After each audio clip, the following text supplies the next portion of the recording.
Hey friends, welcome back. I'm your host, Melissa Stewart, and you're listening to episode number 43. You may have noticed I took a bit of a hiatus for the last 2 weeks. To be honest with you, I had reached a point where I was feeling really low. With everything going on in the world, it's just all been so much to handle. And I had a couple of weeks where I really didn't want to think about anything at all and just bury myself on the couch. I hope that you understand when you feel like this. Of course, it's not okay to abandon your job and your family or your life, but it is okay to use your energy to get through the things that must be done in order to survive. And give yourself grace on everything else when you need to. We often feel like a hot mess when we don't use every bit of our time to be doing constantly. But let me tell you, I know that we need rest and self-care. And if self-care looks to you like taking some time to just retreat, that's what you need to do. When we tap into that intuitiveness, that voice that says, hey, it's time to slow down and chill, we need to listen to it. Which leads me to today's incredible episode. Today, I get to talk to Martina Barnes, super intuitive and life fulfillment coach. She discusses with me incredible experiences of her intuition being activated and how it's led to her current business and clients. Her stories are riveting and fascinating. I hope you'll take this time to get acquainted with your own intuition and maybe even think back on times that yours was trying to show up and show out in your life. Did you listen? Did you ignore it? How'd that turn out? Let's dive in.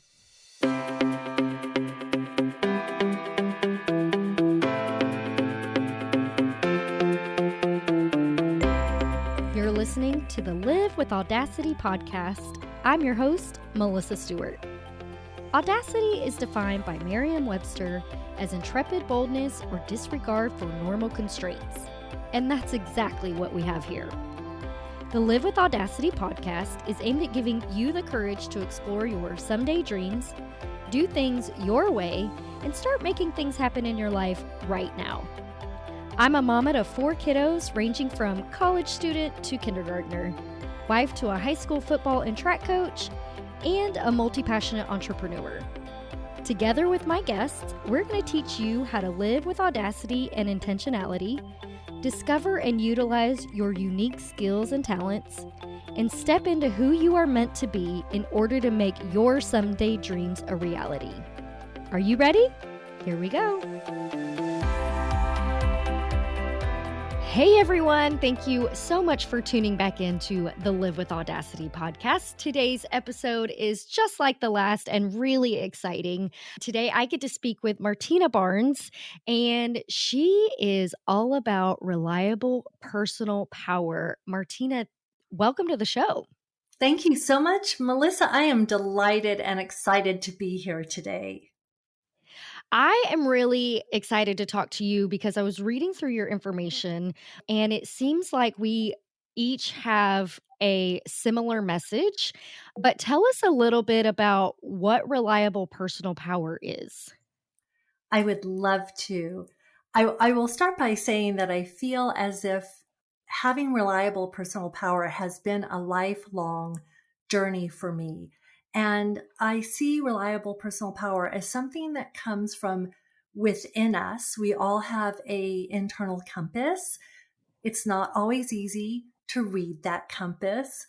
And yet, if we learn to pay attention and follow the intuitional prompts that come within us and begin to truly rest in our heart and follow that guidance, we can experience power in every area of our life, and not just power, but power that we can depend on. Does that make sense? Yes, it does. And it's so interesting that you immediately jumped into intuition and listening to your intuition, because that's something that is really valuable to me and I try to educate on. So tell us a little bit more about that and how we know when we're living with our reliable personal power. I would love to. So, I want to start by saying that I was raised in a medical family and we didn't have any type of spirituality or religion guiding us. We had the scientific method. And both my mother and father were very compassionate, giving individuals who worked within healthcare. And yet there was never any talk about other realms. And I was a highly sensitive child who didn't know how to process all the information that I got around me on a daily basis. And I was constantly in a state of confusion because I didn't know how to separate another person's emotional experience from my own emotional experience. And in my early 20s, I started to meditate, and I began meditating because I was having horrible migraine headaches. And I had some extraordinary experiences occur through meditation that began to open up my intuition, my channels of power that come from another place than simply the rational mind. And our mind can really inhibit our ability to tune into our intuition, which is this deep, still knowing inside of us that comes from our most authentic, truest self. And we get these prompts on a daily basis. Hopefully, we're facing a situation and we may get a gut feeling or an instinct or a woman's intuition about the situation or how to handle the situation. And we then are faced with a choice of, do we listen to the mind that might be telling us contradictory information, or do we listen to our heart and to our intuition? And if we have a situation that's difficult and we question whether or not we should proceed, and our intuition says no, if we override that, then we may find ourselves in a situation where we lose our power. If, on the other hand, we go with our intuition, even if the mind might be disagreeing with us, our intuition will lead us on a clear path and give us very clear information about how to handle a situation. I know I just said a mouthful. I just want to pause for a moment and let that sink in and see what questions you might have. Yeah, absolutely. So I think that it's really valuable is a word I use a lot, but also powerful to understand that we have that obviously that intuition, but also a lot of times, when we do try to listen to our intuition, the outside world or our friends or our family tell us, "Well, what are you doing? That doesn't even make sense." Clearly, we can see from the information at hand that this is the right course of action to take. But when you can really dive into your intuition and you really start to learn to trust your intuition and your gut, oh man, it just opens up so much for you. And you really do start to air quote live with audacity, because then you're really starting to rely on you and your feelings and your gut and your intuition to make the decisions that are right for you. And you really start to ignore what other people think are the right answers for you. How do you feel about that? I feel as if you are just singing my song. I agree with I beautiful music to my ears. I agree with everything that you are sharing right here, that intuition is coming from that deep place, that inner compass that may not jive with what family or friends or society tells us. So it takes a tremendous amount of courage to have faith in your intuition and to act on your intuition. And what I find is that we are rewarded in so many beautiful ways when we follow our intuition. And yet it does take a great deal of courage to be able to rely on that inner truth. And I'm thinking about when I was around 30, I had a fabulous woman who was, pardon me, a healer and really an instrumental spiritual teacher in my life. And I would often come to her when I was faced with a difficult situation, and my gut, my instinct, or my intuition told me what was the right path for me. And yet I would be scared to follow it. So one time Carol said to me, Martina, when we're faced with a difficult situation, we can either follow the personality and the ego and that solution, which is often feels like maybe the easy way out, or if we go with our intuition and our soul, we will always be given a greater gift than the personality or the ego self can provide for us. And I'm wondering if you've had that experience as well, Melissa.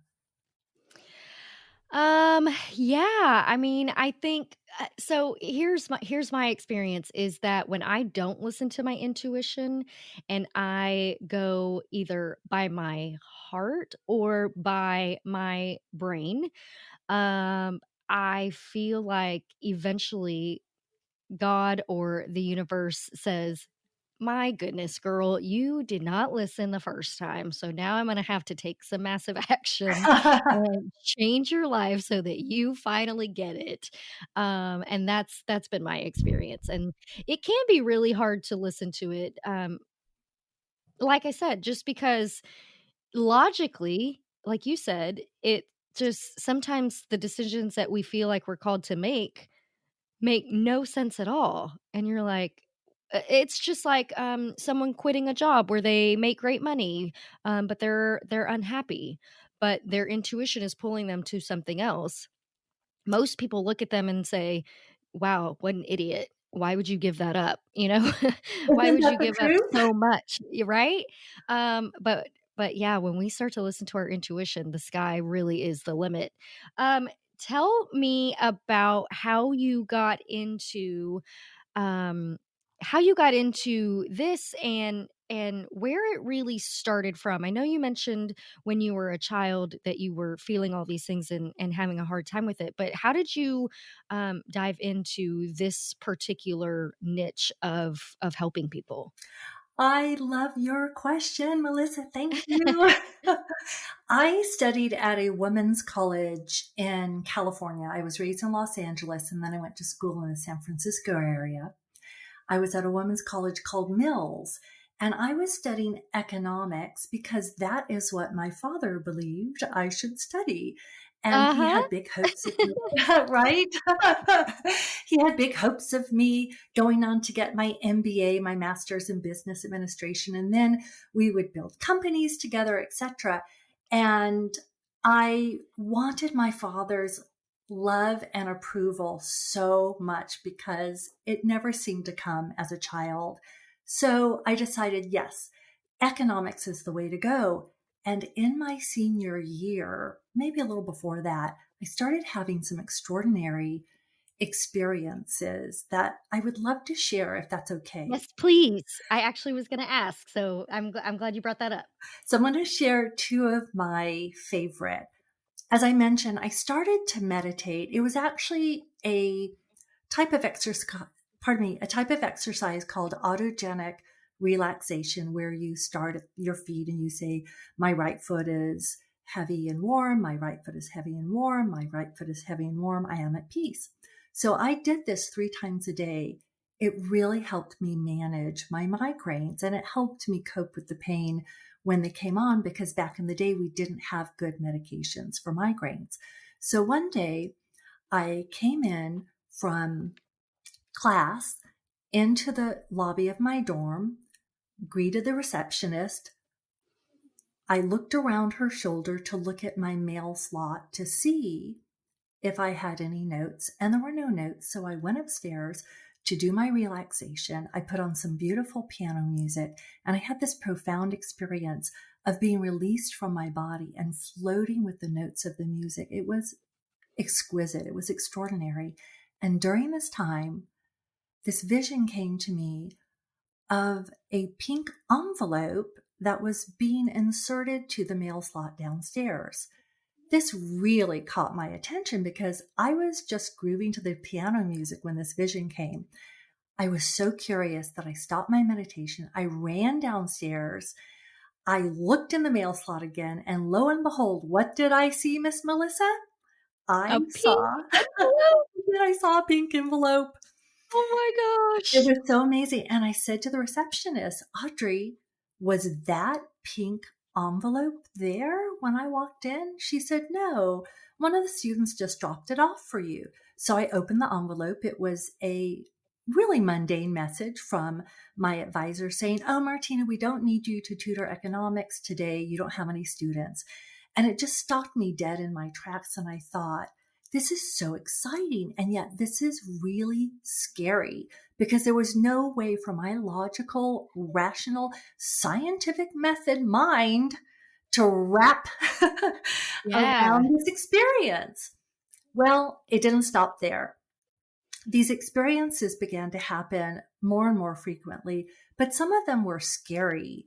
And I would know something about a person. Maybe I could sit next to a person at the bus stop and start to pick up on really dark thoughts they were having, really dark thoughts of anger or what have you. So I really began to think that I was going crazy. Oh I my did gosh. not want to see a psychiatrist because I thought they're going to lock me away in the Looney Tune. Looney Tune bin, whatever Or it's put called. me on medicine and get rid of this. Exactly. They're going to put me on medicine, maybe some antipsychotic medicine to stop these visions. And I thought, no way am I going to go that route. So I went to my roommate, Diana. I told her what was happening. She was very open-minded. She got a big grin on her face and she said, you are having the most amazing experiences. I said, yes. And they're scaring the crap out of me. And she said, okay, we're going to get you help. I said, well, how are we going to get me help? And she said, I don't know, but we'll get you help. So the very next day I was on the porch at the dorm. I had my Walkman on. I don't know if you're old enough to know what a Walkman is. Yes, definitely. I was listening to tunes. It was a beautiful spring day. I'm dancing around. Diana comes in and says, the most extraordinary thing happened. I think we have help for you. I said, really? Tell me about it. Well, she had gone to interview to do a housekeeping job for a woman. And while she was being interviewed, the woman's 2-year-old daughter kept coming up to my friend Diana and tapping her knee, saying, Tina, Tina, Tina. And Diana said to the woman, how does your daughter know my best friend's name? How does she even know I have a best friend named Tina? And only my friends and family called me Tina. Everybody else called me Martina. And the woman said, my daughter is really intuitive, and we encourage that in this household. Isn't that extraordinary? What? That's wild. So wild. So the woman went on to say that, there's a spiritual sanctuary that teaches meditation and teaches people how to be in control of their intuitive abilities. And maybe you and your friend Tina would like to go get like a Reiki healing there, a hands-on healing. And actually, it wasn't a hands-on healing. I'm misremembering that, but it was a healing where they didn't touch us. So they balanced out our quote unquote energy around our body.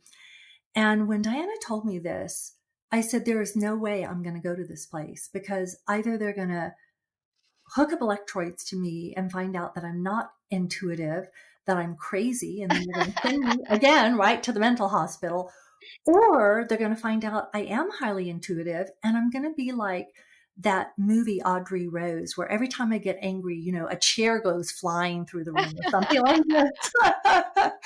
And I did go on to have a healing there. I did go on to study meditation. I went on to become their head meditation teacher and intuitive What? development. Yes, I did this for 7 years. And I walked away from a Fortune 500 job company that I had in sales in order to pursue this. And my family and my friends thought I had lost my mind initially. Oh my gosh. It's so crazy that that was the example that I gave, and here you are telling me that that's exactly what you did. Ah, it's so weird. Yes, and you also said something a few minutes ago about how God slash the universe seems to kind of need to whack us on the head strongly if we don't get a lesson once.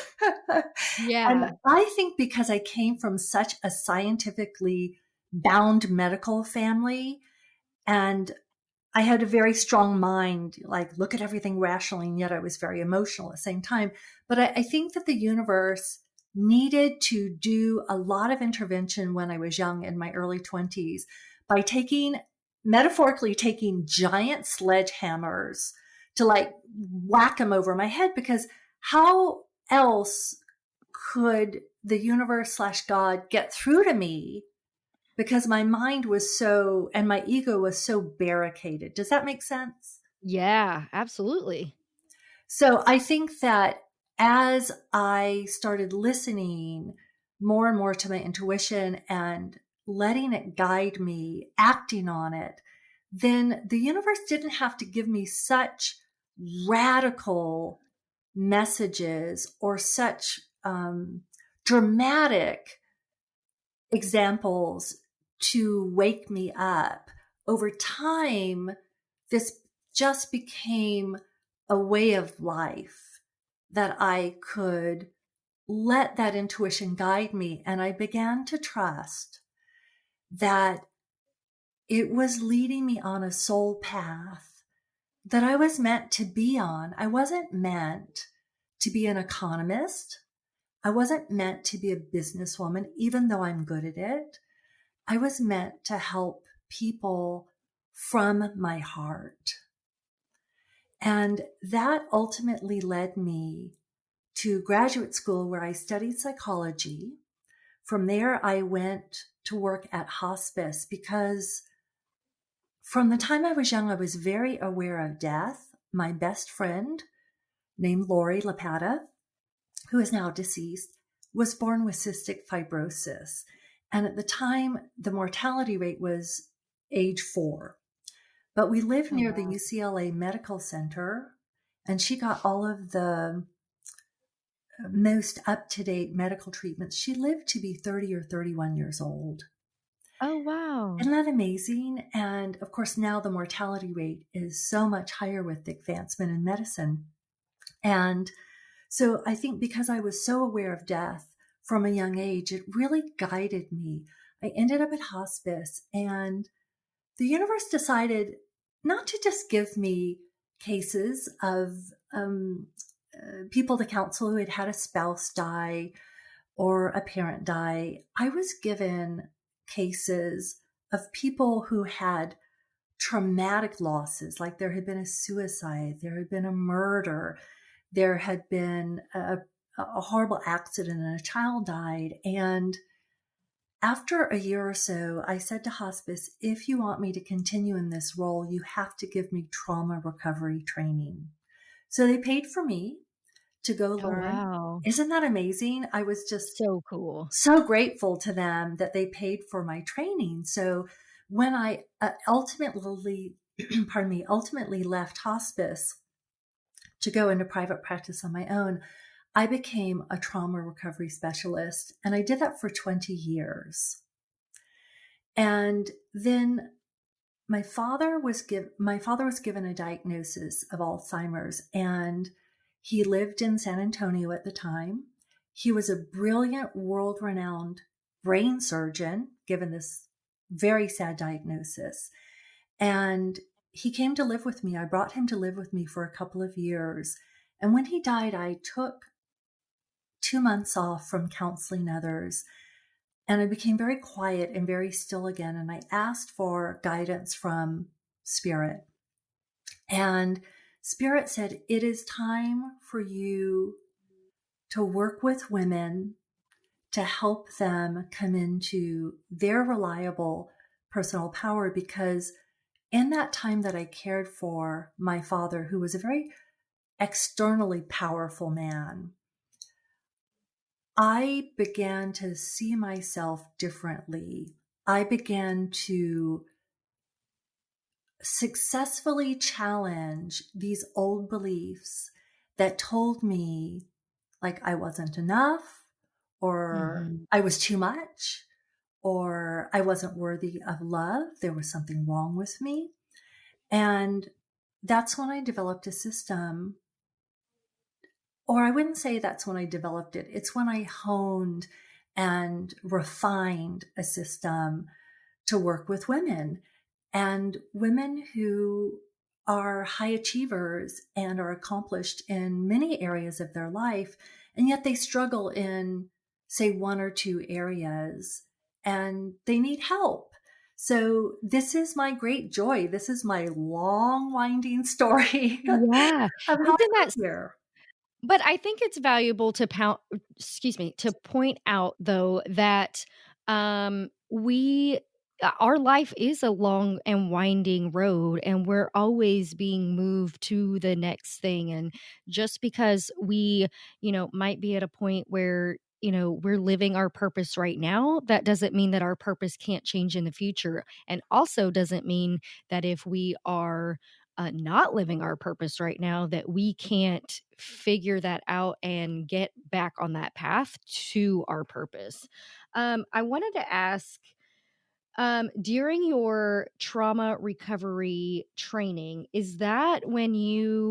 um, is that when you really started to dig down into those things of that love and approval from your dad, and feeling unworthy of love and things like that, to heal yourself from that? Or was it just like talks with your dad while he was sick? Like how did you work that out? Oh, thank you for asking that question. It's such a great question. And I would say both.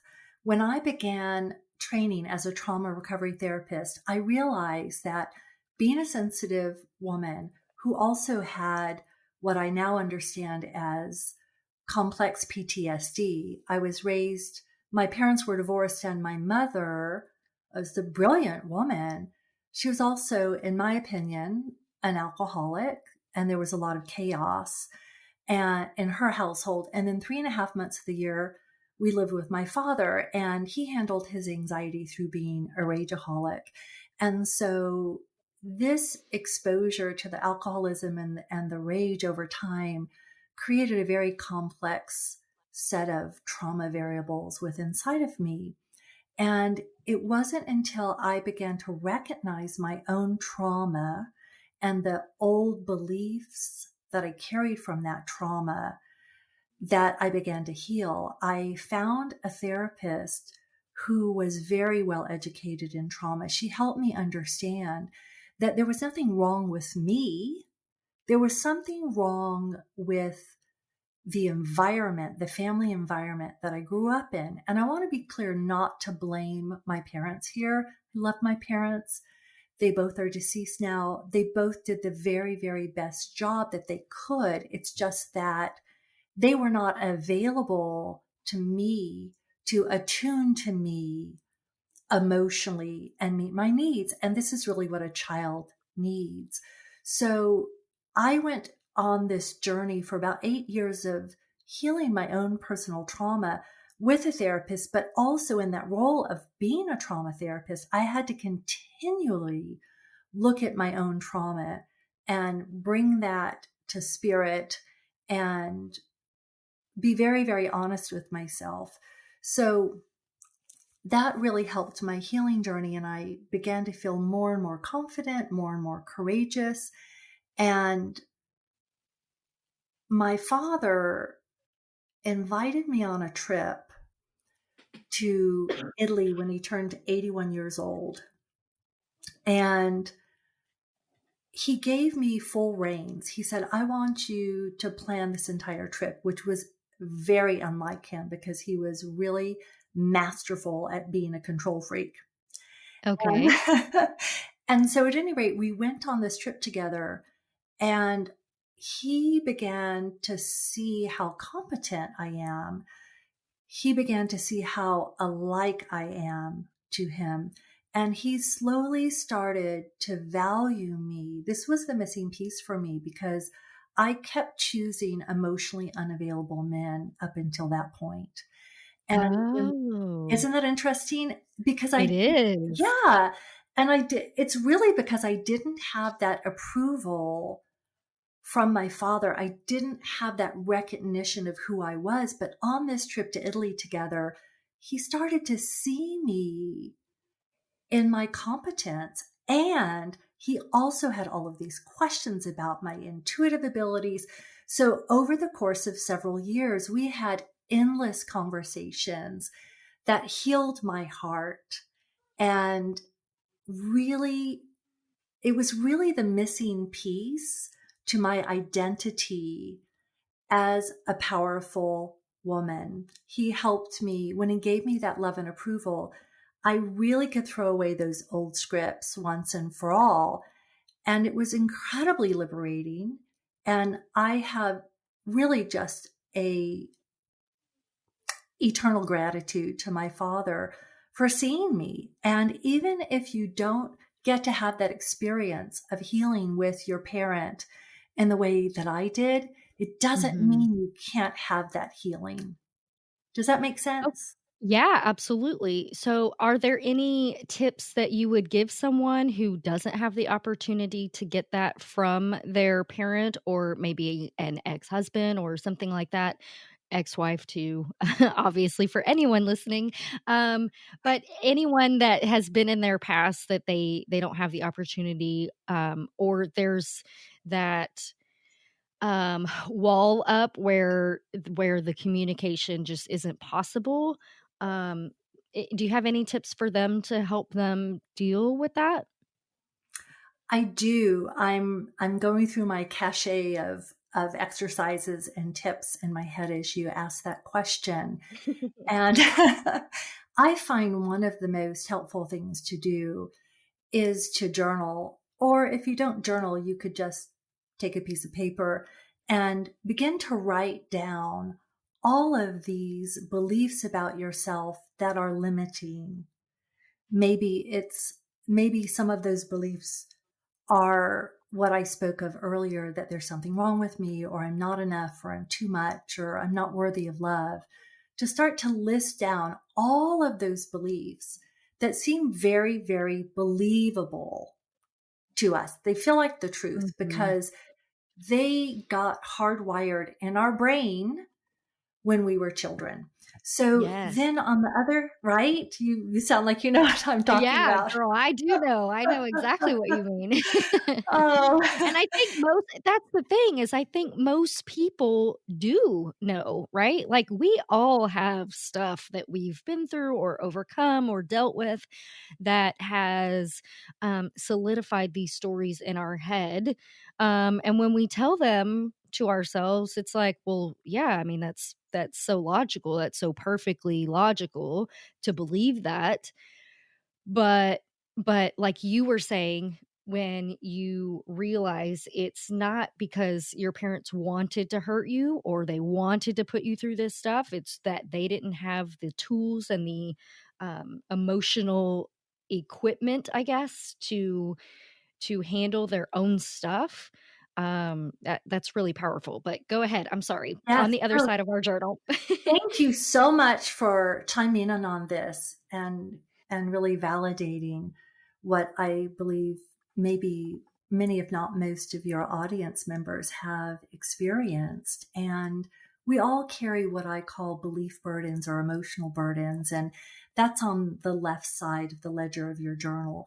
And then on the right side, you do counter positive statements and you list the opposite, which could be I am worthy and I am enough and I am lovable and it's safe to be myself. So that's the first step. that I think you can do on your own. And then I like to play a game that comes out of Gestalt therapy where you change seats, you go to a different seat. Let's say I want to have a conversation with my father or my ex-husband, and I imagine that they are sitting in that seat across from me, and I start to tell them all the ways in which they have impacted me. And then I imagine that me as the adult self can talk to this young aspect of me that holds these old beliefs. And I start to lovingly say to them, here is the truth. This is the truth of the matter. It was never your fault. You never did anything wrong. You are lovable. And I do this as many times as it takes. And it sounds like a very simple exercise, and yet it's a profound exercise and sometimes not easy to do.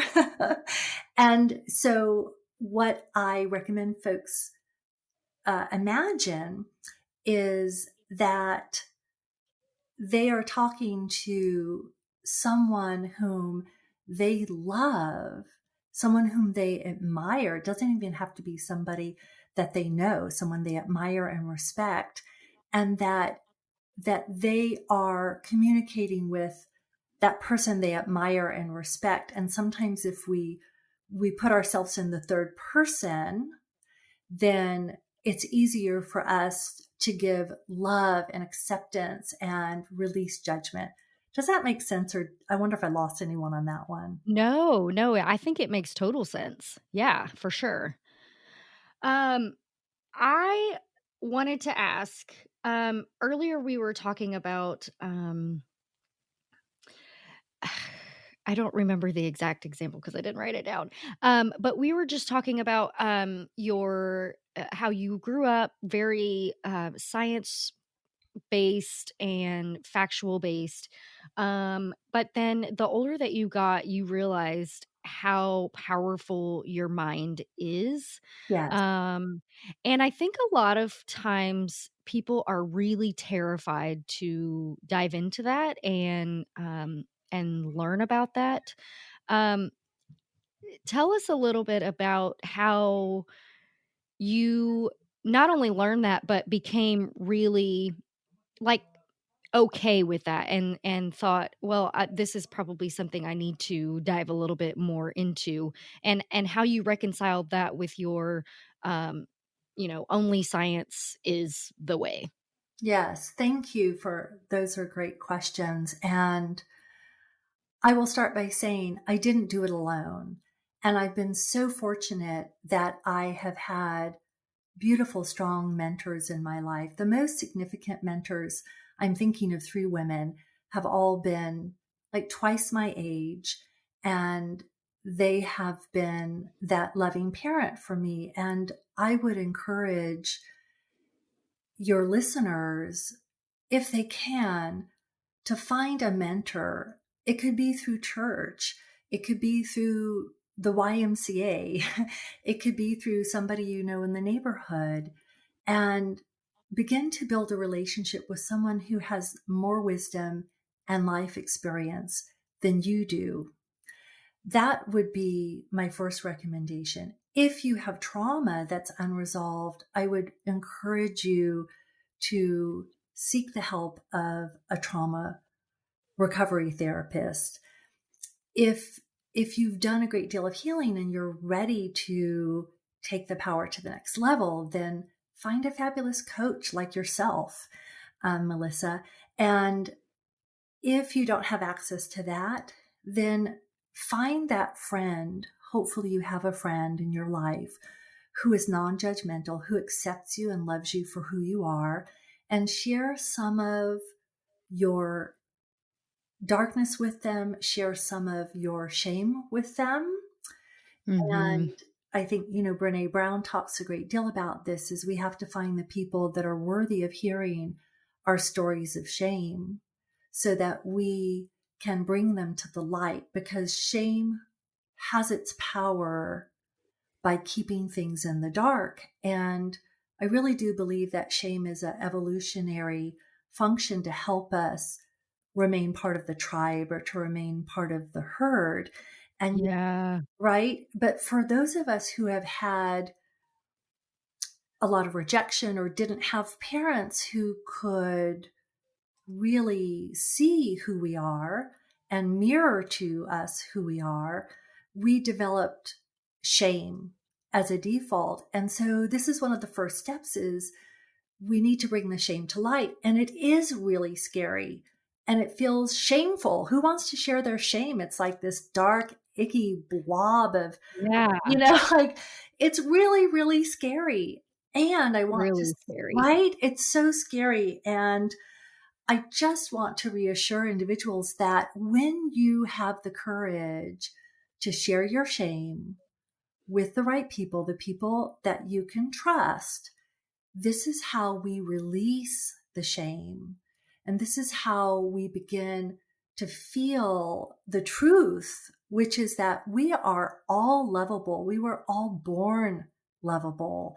And all we have to do to deserve love is to actually be who we are.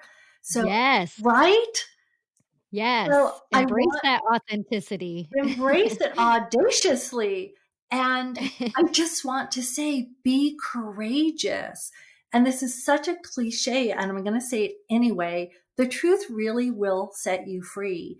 And the universe, spirit, it has this safety net for you. And if you have the courage to step up to that cliff and you're scared to take that leap, just know that there is a net there for you. There is a path that you can't see. Do you remember, Melissa, in the movie, I think it was the first movie, Raiders of the Lost Ark? Did you see that movie? I did not know. Okay, I've got to tell you this fabulous scene, which is I along love the it. lines of what we're talking about. So Harrison Ford was this kind of square professor who goes on this mission to retrieve the I am so silly. lost Yes, of ark. course I've seen Yes, that. Yes, of right? course I've seen that. My son is named after Harrison Ford. Of course I've seen No. all the Indiana Jones Oh, movies. I love that. So I think it was in the first movie that Harrison Ford is being chased by the bad guys, and they really corner him. Like I think he's on a mountainside on this tiny little path, and he's at a cliff, and there's a big gap. There's like a big chasm between one side of the mountain and the other side of the mountain. And he knows that if the bad guys catch him, he's going to die. He also knows if he takes a leap and there's nothing to walk on, he's also going to die. And as fate would have it, he kind of scuttled, his boots scuttle, and some dirt is thrown off the cliff. And all of a sudden, he sees an invisible bridge. I think it's golden, this invisible golden bridge. And he takes a handful of dirt and he throws it outward in front of him, and it reveals the bridge.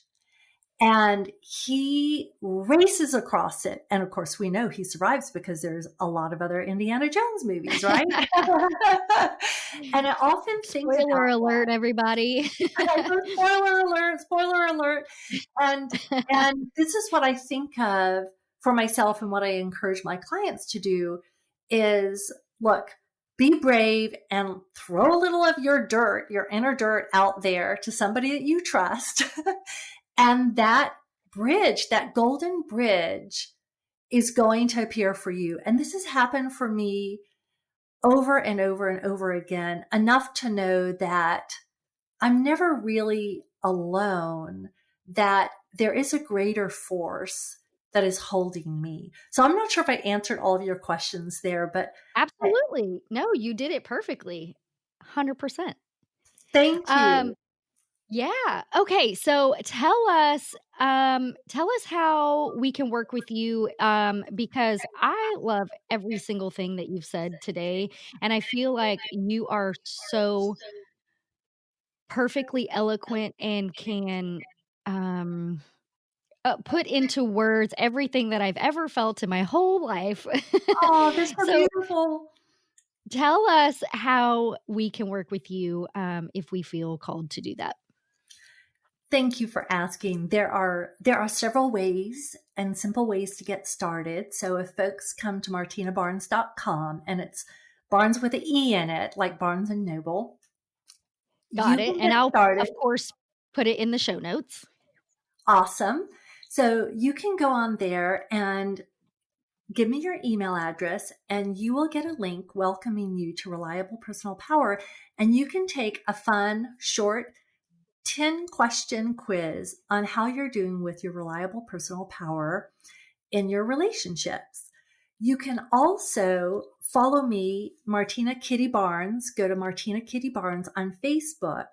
And I am doing a 4-week meditation series, 30 minutes on Fridays.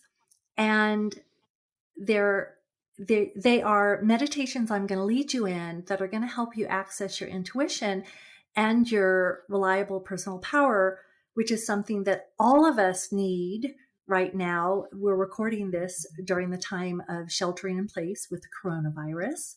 So actually, it's tomorrow. I'm not sure when we air, but April the 10th is when the 4-week class starts. And you can, as I said, just go to my Facebook. If you can't be there, it's going to be 12:15 Eastern Standard Time for 30 minutes. I will keep it up on my page and you can go and listen to it again. I think you will find that these simple meditations can really be transformative.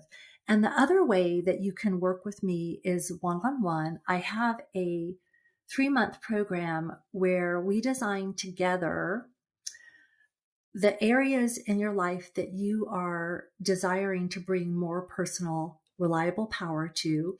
And then we do some deep dives and we go down to the roots. As we say in the South, we say roots.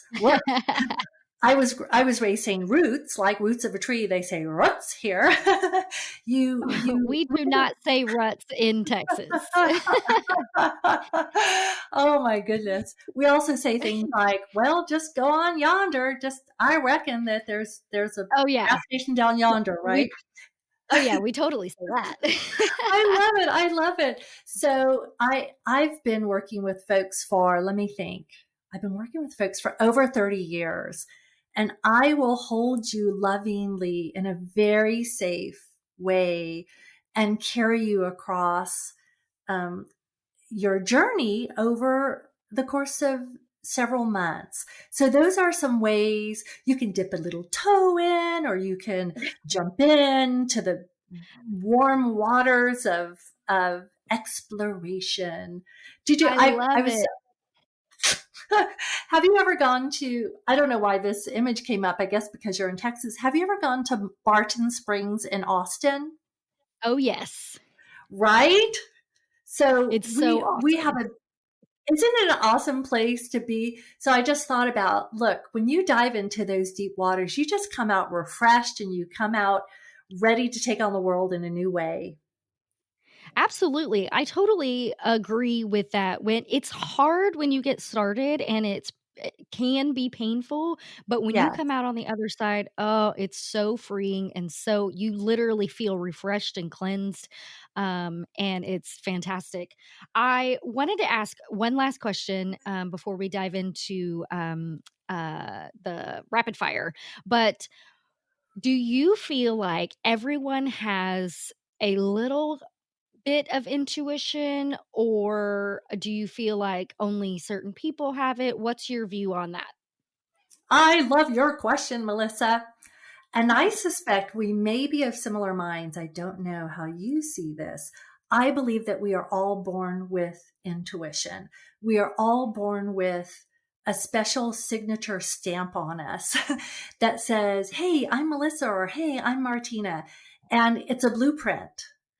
And when we have access to that blueprint, things start to unfold in our life in a way that makes a lot of sense. So I just want to reassure everyone who's listening that you all have a blueprint. You all have a unique stamp. You all were born with intuition, and you absolutely can learn to get still enough and quiet enough to access it. It is like a living water of spring, like a spring that just is always flowing. It's always there for you. Yes, I love it. Yeah, and you're right. We are totally right there. I'm doing that, my eyes looking at your eyes thing. Yeah, Yes. we're totally right there. Okay, Awesome. I am so happy I got to have you on here today. It's been exhilarating for me, at least, and I know that other people are going to get so much out of this. Let's do a quick rapid fire. Okay. What's a book, article, person, or talk that's changed your life? Oh, I love that question. Seat of the Soul by Gary Zukav. Zukav. He takes these very complex um, teachings on intuition and developing your sixth sense, and he puts it in language that is so accessible. The book's been around, I'm thinking, for maybe 30 years. It's called The Seat of the Soul.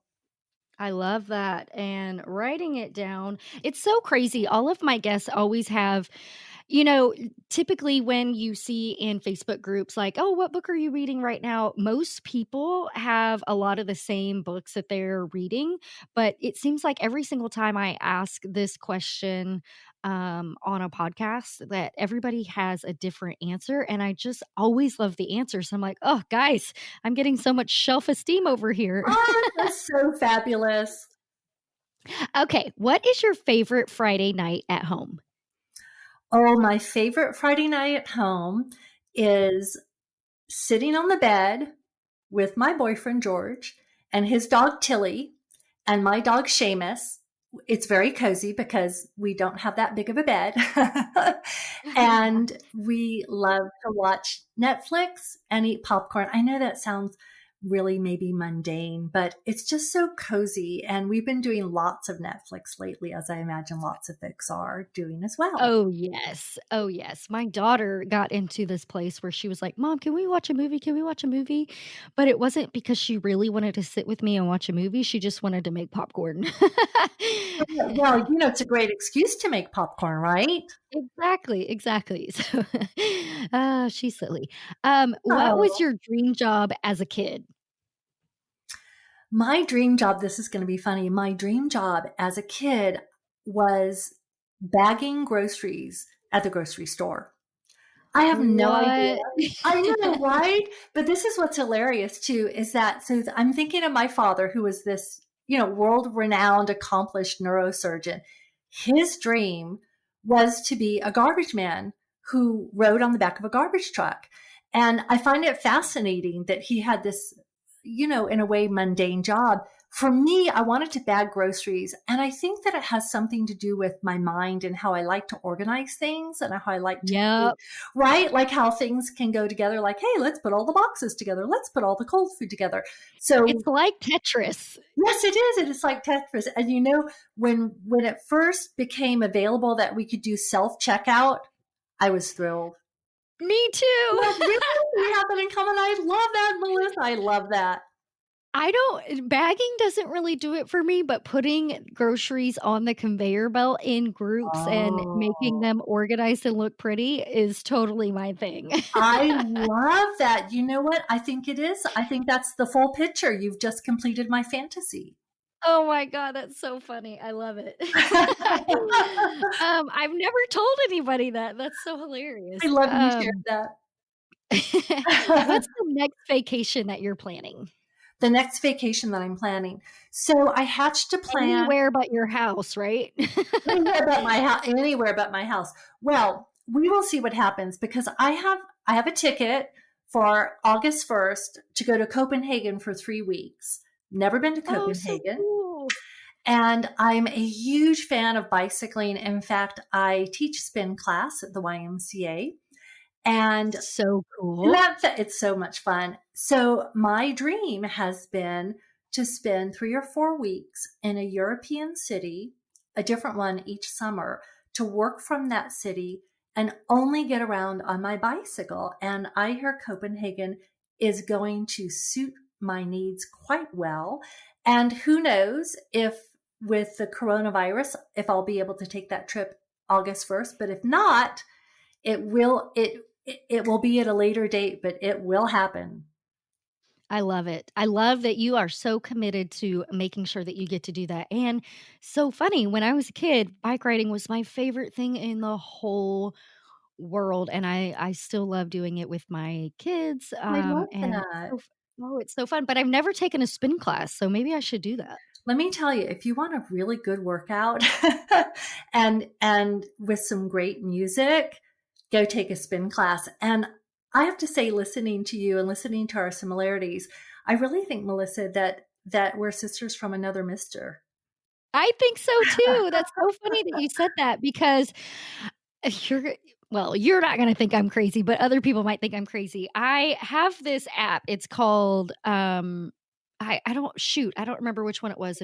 I think it was CoStar, and Okay. it said I was going to actually it may have been the pattern. Either way, one of them said that I was going to meet someone in the next several months that's going to be pivotal in my life and things like that. And then when I saw your website and it has hearts, which Oh, hearts is my symbol, I was like, and then we talked a little bit more and more and more, and I'm like, she might be the one. oh, that's so exciting. And I love that you saw the heart that I put on there. And one of the reasons I did that is because I really believe that our intuition comes from our heart, and that if we live from our heart, we live from a really whole place. And I love this expression that comes out of Chinese acupuncture, which is allow your mind to rest in your heart. So you can have the mind rest in your heart, and the mind is here to serve us. The heart is here to lead. I love that so much. Okay, tell our listeners your best advice to live with audacity. Oh, okay. So it's going to come back to what I said earlier. To live with audacity is be courageous. Be courageous. Take risks. And I don't mean, big, wild financial risks. I mean, take the risk of listening to that small, still voice inside of you. Just take little baby ones at first, little baby risks, little baby steps, and you're going to build more and more faith and confidence in that courage. And I just have every faith in the world that you all are going to rock it. Yes, I totally agree. It's a little bit difficult at first to say, "Okay, I got to listen to my intuition," but the more that you do it, the easier it gets, and it's so much fun because So you're much just kind fun. of hanging out, waiting for the next message like, "Okay, where are we headed?" And Well, it's really cool. and what's also neat, I'll share a quick story that when I found out that you wanted to have me on your podcast, I I just took a moment to tune in intuitively. And what came up for me was I just knew I wanted to share my spiritual path, and I knew nothing about you. This came up for me, and I said, that's it.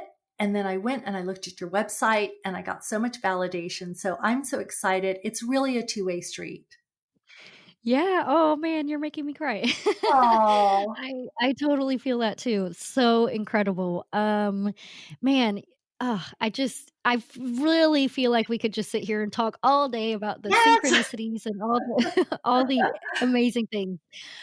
This was so much fun for me. I am so blessed that I got to have you on, and we got to make this connection. It means so much to me. Thank you so much.